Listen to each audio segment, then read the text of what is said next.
I don't think I'm the only one who's been disappointed by self-help. Self-help culture has been booming for the last decade. There are now thousands of books, podcasts, and even TV shows teaching us how we should live, and a lot of them are contradictory. Do I trust my gut or not? Should I follow my own path or model other people's success?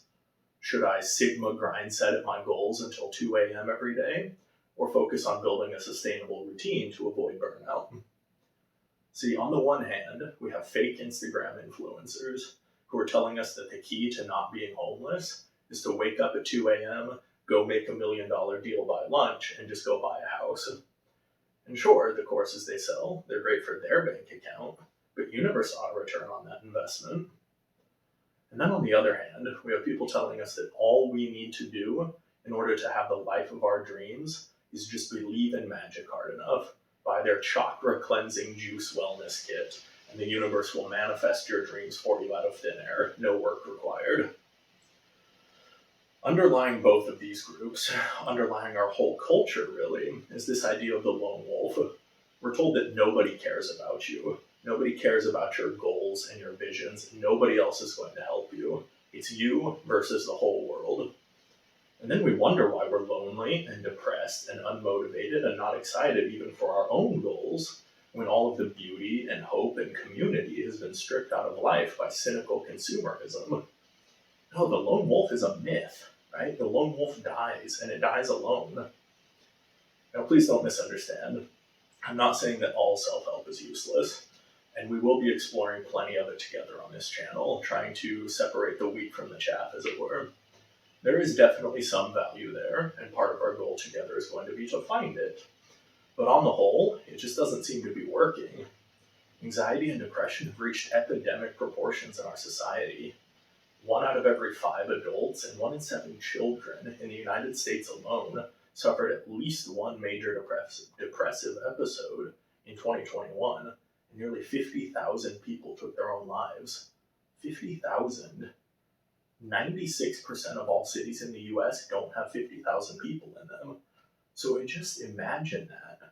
Every single year, an entire city is wiped off the map because its people feel they can no longer bear the weight of living. Every 11 and a half minutes, another person gone. And it's not getting better, it's getting worse. How can this possibly be true? Because in most regards, there has never been a better time to be alive. We live in a world that's safer, more predictable, and more comfortable than ever before. Safe, stable living conditions and basic human needs are met for more people now than at any other point in human history. We have more access to information in the palm of our hands than even the wisest men and women of the past could have dreamed was possible. Right? Our cell phones make the library at Alexandria look like a schoolyard book fair.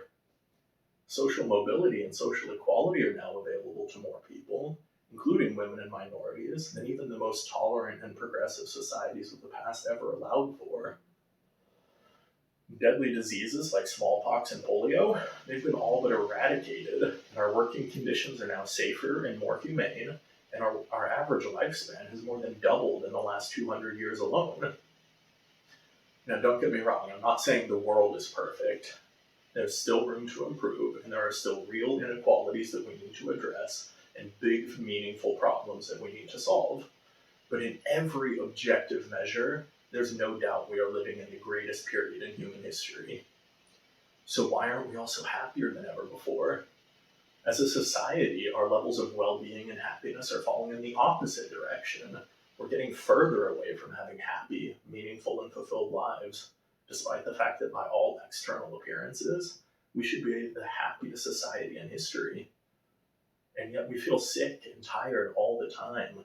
We don't know who to vote for, who we can trust, and who's telling the truth. And we scrape by from paycheck to paycheck at jobs that mean nothing to us. We're bombarded by thousands of different voices telling us what to think and what to believe, what we need to buy and how we have to look to fit in. And all the while, we do the best we can to block out that quiet desperation with endless distractions. Anxiety, depression, loneliness, and alienation are sweeping over us like a great wave, and they're only getting worse. This is not what life has to be like. It's not what life should be like.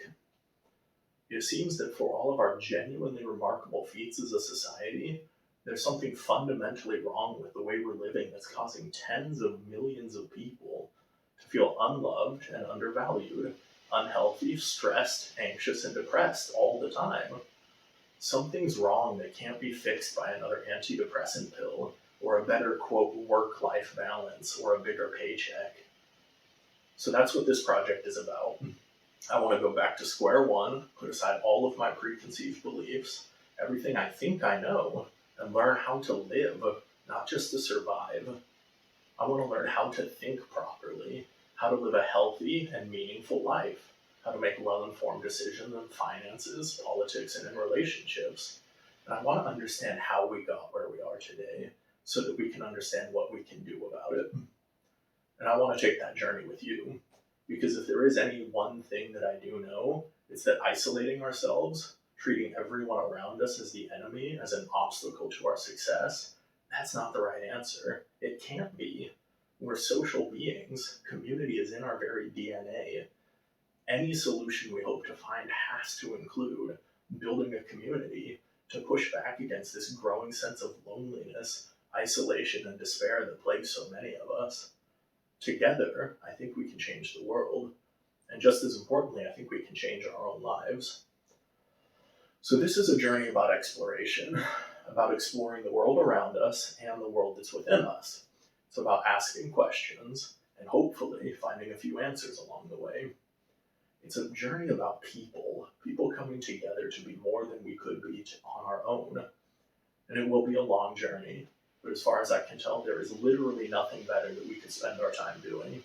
So I hope you'll join me.